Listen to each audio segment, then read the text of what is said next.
नमस्कार, मार्केट पंचनामा में आप सभी का स्वागत है। मैं हूं सुमित और हफ्ते का पहला कारोबारी सत्र और भारतीय बाजारों के लिए आज का जो ट्रेड था वो एटलीस्ट नेगेटिव गैप डाउन शुरुआत के साथ हुआ।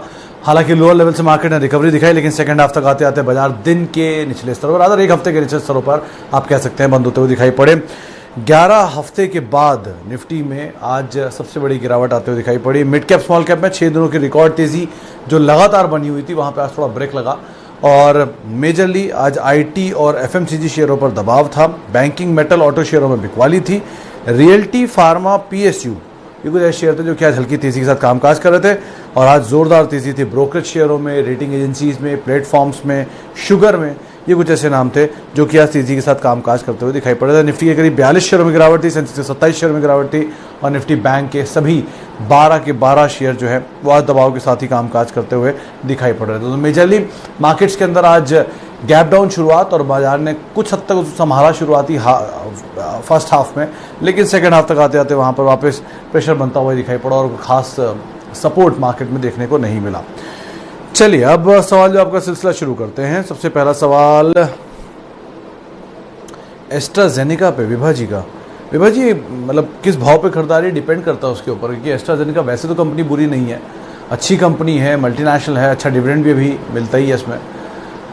बाकी जो पीयर हैं इसके, इस तरह के पीयर जैसे कि सनोफी हुआ या फाइज़र हुआ, उनके कंपैरिजन में ज़रूर इसने अंडर परफॉर्मेंस दिया, लेकिन नोवार्टिस से मुकाबले आउट परफॉर्मेंस भी दिया है। खैर, लेकिन कंपनी ठीक ठाक है।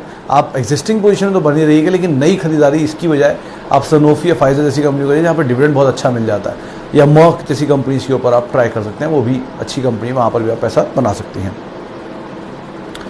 HDFC बैंक, HDFC लाइफ, अरे बाप रे, इतने सारे सवाल आ गए हैं एक ही दिन में। शरद मिश्रा साहब का सवाल HDFC लाइफ से स्विच करना चाहिए।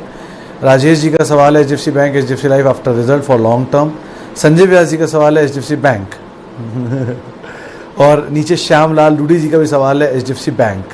सर एक ही फॉल में ये हाल हो गया आप लोगों का मतलब देश का सबसे बड़ा bank in terms of market cap, देश का सबसे बड़ा निजी बैंक, सेकेंड लार्जेस्ट निजी बैंक, सबसे बड़ा सेकेंड लार्जेस्ट ग्रुप और सबसे बड़ी insurance, listed insurance company in terms of market cap, इन सब होने के बावजूद सिर्फ एक दिन के फॉल में आपको घबराहट होने लग गई। इनफैक्ट HDFC बैंक पहली बार सिंगल डिजिट में NII ग्रोथ देकर गया है अपनी लाइफ में। उसकी वजह है कि पूरा बैंक कारोबार बंद था, पूरा लॉकडाउन था, उसके बावजूद भी सिंगल ग्रोथ दे गया, बहुत बड़ी बात है।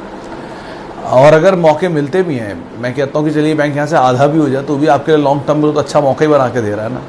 अच्छा बैंक सस्ते दाम पे मिले, इससे अच्छा क्या हो सकता है।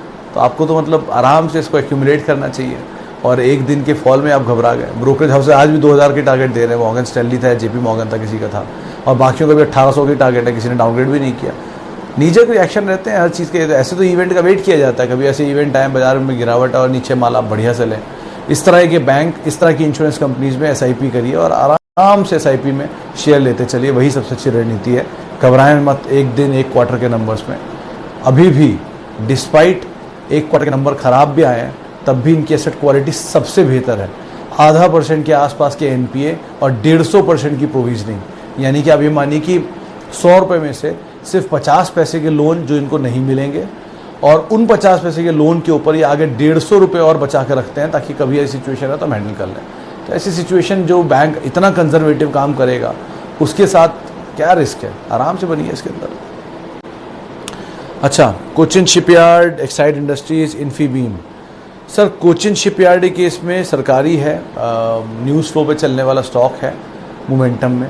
OFS ना आए तो ठीक ही है, OFS आ गया तो बात अलग है। एक्साइड को लेकर हाँ थोड़ी खबरें बीच में ज़रूर थी कि तेज़ी पकड़ सकता है, तेज़ी पकड़ सकता है, लेकिन पकड़ी नहीं इसने तेज़ी।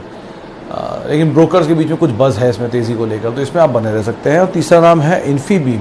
सर इस स्टॉक को लेकर थोड़ा अवॉइड करिएगा, सिचुएशन तेज़ी मिले आप निकल जाएंगे। इस पर पहले कॉल थी देवेंद्र चौकसी साहब की और बहुत टाइम तक पॉजिटिव रिपोर्ट वो देते हैं, लेकिन फिर भी कोई बहुत सब्सटैंशियल मूव है नहीं, तो आपको कोई भी तेज़ी मिले आप निकल जाए, ज़्यादा बेहतर रहेगा।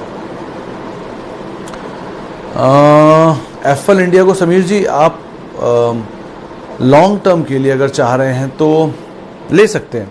थोड़ा भागा हुआ शेयर, थोड़ा नीचे मिलेगा तो आप ज़्यादा बेहतर पोजीशन में होंगे। लेकिन अगर आपको खरीदारी बहुत लॉन्ग टर्म के लिए करनी तो आप कर सकते हैं, नीचे मिलता रहे जितना उतना ज़्यादा बेहतर है। इस चीज़ का ध्यान रखें कि बाज़ार में हर शेयर इस समय कई गुना मल्टीपल पर कामकाज कर रहा है, चाहे वो जुबिलेंट फूड, डीमार्ट जैसी अच्छी कंपनियां हों, एफएल जैसी कंपनियां हों, हैप्पीएस्ट माइंड जैसी कंपनियां हों, ये सब बहुत ज़्यादा मल्टीपल पे कामकाज कर रही है, नहीं बहुत महंगे हैं। अब बाज़ार इस समय तो मल्टीपल सुनने को तैयार ही नहीं है, क्योंकि इस समय तो बिल्कुल ही अलग हिस्ट्री है ये। तो बेटर यही है कि इस तरह के स्टॉक कभी भी नीचे मिले अच्छी खासे सब्सटेंशियल फॉल के बाद, तब आप इन्वेंटर कर जाए, ज़्यादा बेहतर है। लेकिन अगर अभी भी आपको लग रहा है कि आपको कुछ छूट ना जाए आपके हाथ से, तो आप ज़रूर इसमें एसआईपी के वे में या थोड़ा थोड़ा करके इन्वेस्ट कर सकते हैं। अच्छा सर, एपीसीएल में समझा नहीं विमल जी, वरना मैं आपको ज़रूर बता देता। एचयूएल लॉन्ग टर्म, बीरेन जी कोई दिक्कत नहीं स्टॉक में। एचयूएल जैसे स्टॉक तो मतलब मस्ट हैव है पोर्टफोलियो में, आप इसको आराम से अपने पोर्टफोलियो का हिस्सा बनाइए, कोर पोर्टफोलियो का हिस्सा बनाइए। मतलब 5 स्टॉक, कल ही एक बाजार के जानकार से हमारी मीटिंग थी, मैं उनसे मिलने गया था, तो उन्होंने 5 स्टॉक का नाम तो खुद बताया कि ये 5 स्टॉक तो पोर्टफोलियो में होने चाहिए, कोर पोर्टफोलियो में, जिसमें रिलायंस आता है, क्योंकि जब जस्ट डायल को खरीद सकता है, जो फ्यूचर ग्रुप को खरीद सकता है, जो हैमले जैसी कंपनी को खरीद सकता है, तो ऑब्वियसली बात है उसके खुद के अंदर कितना पोटेंशियल बाकी होगा। आप उसको देखिए, टीसीएस को देखिए, एचडीएफसी बैंक को देखिए, एचयूएल को देखिए, ये 4 नाम तो आपको अलग अलग स्पेस से आगे, वरना पीडीलाइट और एशियन पेंट में से जैसे एक स्टॉक उठा लीजिए। तो इस तरह के आप पोर्टफोलियो के कोर हिस्से में इनको शामिल करके रखिए और इनको हर फे में, हर फॉल में या हर महीने के महीने इन एसआईपी फॉर्म में ऐड करते रहिए।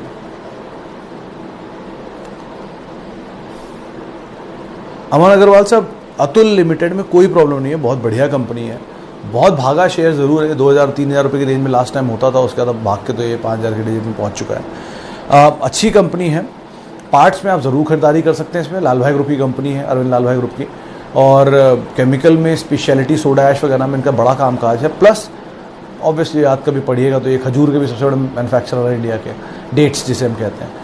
तो कंपनी अच्छी है, कंपनी में कोई दो राय नहीं है, आप इसे ले सकते हैं, डिविडेंड पेइंग है, और सबसे बड़ी बात फाइजर और नोवार्टिस में 3-3% स्टेक भी रखती है। तो इस कंपनी को आप आराम से खरीदारी करिए, फॉल में मिल जाए तो बहुत अच्छी बात है, और थोड़ा थोड़ा खरीदते रहिए तो भी अच्छी बात है, धीरे धीरे करके खरीदिए। लेकिन पूरी तरह से सिर्फ एक कंपनी पर रिलाय मत करिएगा अगर एक सेक्टर में आप जा रहे हैं तो। और कंपनियां भी हैं केमिकल की, सुदर्शन हुई, पीआई हुई, यूपीएल हुई, इनको भी आप तलाश सकते हैं। लेकिन अतुल के साथ कोई दो राय नहीं है कि आप उसमें इन्वेस्ट ना करें।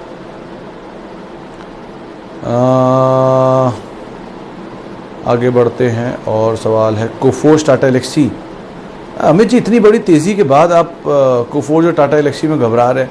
कोफोर्ज भी अपने ऑल टाइम हाइस के आसपास, और टाटा एलेक्सी की तो क्या ही कहने, ये तो लगातार चले ही जा रहा है, पेट्रोल ही नहीं खत्म हो रहा इसका। तो खैर, ये दोनों कंपनी अगर आपके पास है तो आप बढ़िया इनको रखिए, कोई इशू नहीं है इनके साथ। नीचे मिले तो आप इनको खरीदिए, दोनों को कहीं भी मिले, यहाँ से 1000 रुपये 2-2000 रुपये नीचे मिले तो भी आप आराम से खरीदारी करिए, कोई दिक्कत नहीं है। क्वालिटी मैनेजमेंट है। कोफोर्ज के केस में इन्वेस्टर है, लेकिन टाटा एलेक्सी के केस में तो ऑब्वियसली बात है टाटा एलेक्सी है। और कोफोर्ज के केस में भी नंबर्स, मतलब टाटा एलेक्सी के नंबर्स भी ठीक थे, ऐसा कोई ख़राब नंबर नहीं थे, थोड़े से वीक जरूर थे सीक्वेंशियल बेसिस, वो अनुमान भी था बाजार में। और कोफोर्ज के केस में भी आप टाइम देंगे तो अच्छा पैसा बन सकता है। वो बात अलग, बड़ी तेज़ी दिखाई, लेकिन अभी भी इसमें तेज़ी मान रहे जानकार, तो आप बने रहिए दोनों ही कंपनीज में। एवेंटल लॉन्ग टर्म, शिवम जी इस कंपनी को मैं ट्रैक नहीं करता, माफ़ी चाहूँगा इसके लिए, मैं इसको ट्रैक नहीं करता अवेंटल को। मतलब आपने नायाब हीरा चुना है, लेकिन मैं इसके बारे में कुछ खास जानता नहीं तो मैं कुछ कह नहीं सकता, सॉरी। अच्छा, आगे बढ़ते हैं। और रिलायंस पे माया जी अभी यही बात ही हो रही थी कि जो कंपनी इतने सारे एसेट्स इंडिया में ओन कर सकती है अलग अलग स्पेस में, कभी आप पढ़िएगा, ये आपको आराम से गूगल में इमेज मिल जाएगी कि रिलायंस कहाँ से कितना रेवेन्यू उठाता है करके। ऑयल एंड गैस में है, O2C से बोलते हैं, नया कारोबार जो डीमर्ज किया उन्होंने, एक्सप्लोरेशन में है, पेट्रोकेमिकल में है, टेलीकॉम में है, अदर्स में भी इनके मीडिया चैनल आते हैं, अदर्स में इनके वो टॉय शॉप हैमलेस आती है, अब जस्ट डायल भी है। तो इतना बड़ा कारोबार, इतनी सारी चीज़ें, करीब 15 लाख करोड़ का अकेला स्टॉक या अकेली कंपनी, इतनी बड़ी कंपनी के अंदर कितना पोटेंशियल अभी बाकी होगा, आप खुद ही अंदाज़ा लगाइए। अगर आप मानती हैं इस बात को कि इंडिया यहाँ से बढ़ेगा, तो ऑब्वियसली बात है रिलायंस को बढ़ना ही होगा, तभी इंडिया बढ़ेगा। इतना बड़ा इंडिया का रिफ्लेक्शन आता है रिलायंस में, तो आप बने रहिए इसमें। तो मतलब इसको तो आप आराम से लेके रखिए।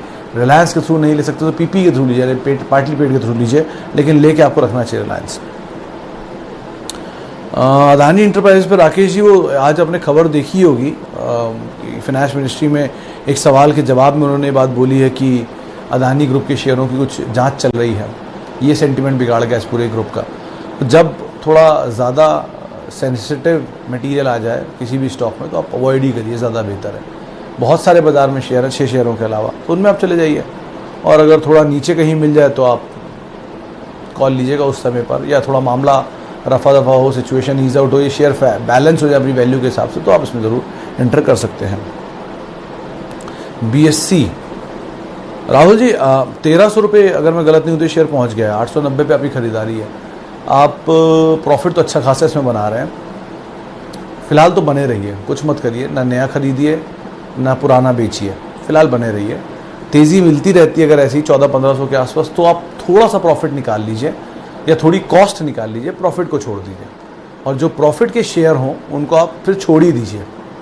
कहीं किसी भूले भटके में आपकी खरीदारी के नीचे मिल जाए आपको, तो आप इनको और ऐड कर लीजिए, कभी कोई दिक्कत नहीं है इसके अंदर। कंपनी अच्छी है, क्वालिटी है, डिविडेंड पे ऑफ अच्छा है, बढ़िया पेडिग्री के इन्वेस्टर्स इसके अंदर हैं, और एशिया का लार्जेस्ट एक्सचेंज भी है। तो हम सब जैसे जैसे काम काज बढ़ता हुआ देख रहे हैं BSC में, वॉल्यूम भी बढ़ेगा, तो आप ज़रूर बने रहिए, कोई दिक्कत नहीं है।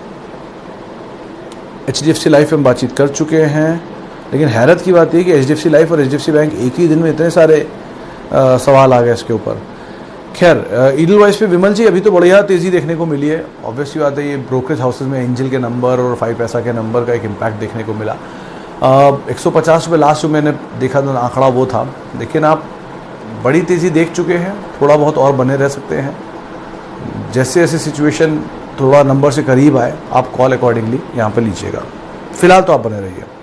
हीरो को मोटो आप क्यों नहीं चल रहा है? सुमित जी, इतना ही बढ़िया कंपनी है ये, मतलब आप ऐसे समझिए, जो स्टॉक नहीं चलता कुछ समय तक उसको आप एक्यूमुलेट करिए, और जो स्टॉक बहुत चलता है उसको आप पीछा छुड़ाइए उससे अपना एग्जिट करके। क्योंकि जो स्टॉक नहीं चल रहा, ठीक है, कुछ बुरा अगर ट्रिगर नहीं है उसके साथ, तो कंपनी अच्छी है, और नहीं चल रहा। हीरो मोटोकॉर्प में कुछ वो प्रमोटर को लेकर इश्यूज चल रहे थे, EV वाले कारोबार को लेकर, लेकिन ठीक है, इतना कोई बड़ा इशू नहीं है वो कंपनी के लिए। कंपनी अपने आप को प्रूफ करती है, ये लार्जेस्ट कंपनी है टू व्हीलर स्पेस की वर्ल्ड की, और उस कंपनी को आप मान रहे हैं कि 1-2 दिन में चलेगा। इस तरह के स्टॉक को तो आप पोर्टफोलियो में बना के रखिए। किसी भी बड़े फंड को, किसी म्यूचुअल फंड को उठा के देखिए, उनकी टॉप होल्डिंग में ये स्टॉक्स आते हैं, तो आप इसको ऐसे मत सोचिए, इसको आराम से बने रहिए, इसके अंदर ज़्यादा बेहतर रहेगा। जस्ट डायल और जोमेटो दोनों पर बड़ा इंटरेस्टिंग सवाल, चलिए खैर बात करता हूँ। अच्छा, जस्ट डायल के ऊपर सर सीधा जवाब है कि ब्रोकरेज हाउसेज ने तो टारगेट तेज़ी के भी दिए, मंदी के भी, तो अभी तो चीज़ें एग्जीक्यूट होंगी, उस पर डिपेंड करता है रिलायंस के एंड से। लेकिन कंपनी का नंबर वीक थे, लॉस आया था 3 करोड़ का, इसीलिए शायद स्टॉक ने आज नेगेटिव रिएक्शन भी दिया, और डिस्पाइट इतनी बड़ी खबर के। तो अभी कुछ भी कहना मुश्किल है। आपने अगर इवेंट के ऊपर लिया तो कभी भी कोई खबर इवेंट के ऊपर नहीं लेनी चाहिए। Buy on rumour, sell on news होता है यूजुअली, तो आप इवेंट को आधार मान के कभी कोई निवेश करें ही ना, यही सबसे अच्छा होता है। अच्छा, जोमेटो के ऊपर शिवम जी, अभी तो बहुत कुछ बाकी है देखना, अभी लिस्टिंग नहीं हुई, लिस्टिंग के बाद सिचुएशन कैसी आती है 2-3 क्वार्टर में, उसके बाद डिपेंड करता है। मतलब मैं हर चीज़, मेरा मतलब इंडिविजुअल व्यू है, मैं कोई भी कंपनी को तब तक नहीं सही समझता तब उसमें प्रॉफिट नहीं देख लेता।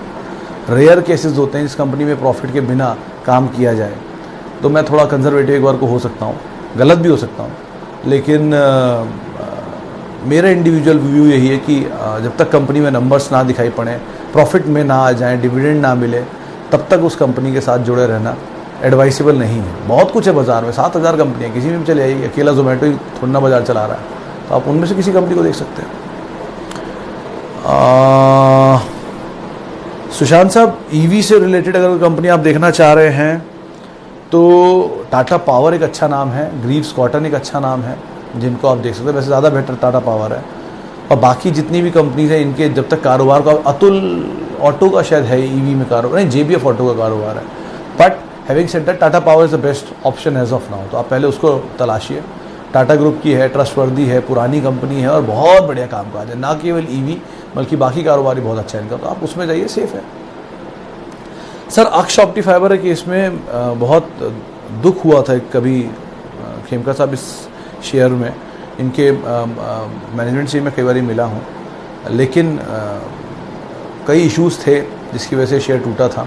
कहा जाता है कि ये देश की दूसरी सबसे बड़ी ऑप्टिक फाइबर की कंपनी है और अच्छी कैपेसिटीज़ हैं इनके पास स्टरलाइट के बाद उन्हें कम्पीट करने के लिए। BSNL के लिए कामकाज भी करते हैं लोग, बट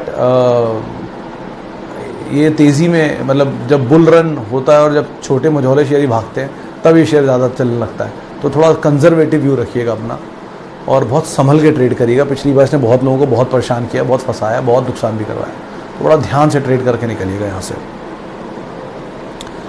अच्छा जी, और एक और सवाल ले लेता हूँ। और चलो, CDSL बाय करना है संतोष जी। इस समय CDSL एक स्टॉक जो 3 गुना हो चुका है अभी भी बाय करना चाह रहा है। अगर आपको बाय करना बुराई नहीं है उसमें, बट वेट कर लीजिए, थोड़ा नीचे मिल जाए तब ले लीजिएगा। ऐसा तो है नहीं हमेशा एक तरफा ही चलता रहेगा। कोई ऐसा शेयर नहीं है दुनिया में जो एक तरफा ही चलेगा, कभी तो नीचे आएंगे भी। जब नीचे आएंगे तब ले लीजिएगा। जा रहा है, कल भी रहेगा बाजार, परसों भी रहेगा, नरसों भी रहेगा। कंपनी अच्छी है तो कल भी रहेगी, परसों भी रहेगी। अच्छा प्रोडक्ट नीचे मिल जाए तब ले लीजिएगा। आज के मूड मोमेंटम को देख के आप ले लेंगे, ऊपर फंस जाएंगे, नीचे आ जाएगा, आप दिक्कत में आ जाएंगे। बेटर है नीचे मिल जाए तब ले लीजिएगा। क्या घाई हो इस चीज़ में, मतलब आराम से शेयर लीजिए। अच्छी कंपनी है तो पोर्टफोलियो का हिस्सा होना चाहिए, और टाइम देंगे तो अच्छा रिटर्न नहीं मिलेगा, तो आप अकॉर्डिंगली यहाँ पे कॉल ले सकते हैं। चलिए, फिलहाल तो अब इतने ही सवालों को मैं शामिल कर पाऊंगा। माफ़ी उन सभी लोगों से जिनसे आज हम बातचीत नहीं कर पाए, और बहुत बहुत शुक्रिया उन सभी लोगों का जिन्होंने हमसे सवाल पूछे। जितने भी हमारे दर्शक हैं जो कि बॉम्बे, दिल्ली या उन एरियाज़ में जहाँ बहुत ज़्यादा बारिश हो रही है, थोड़ा ध्यान से संभल कर आप रहिएगा। और कल आपसे फिर मुलाकात होगी इसी जगह पर। तब तक के लिए आप मेरे साथ जुड़ सकते हैं। @सुमित रिसर्च मेरा ट्विटर हैंडल है। नमस्कार।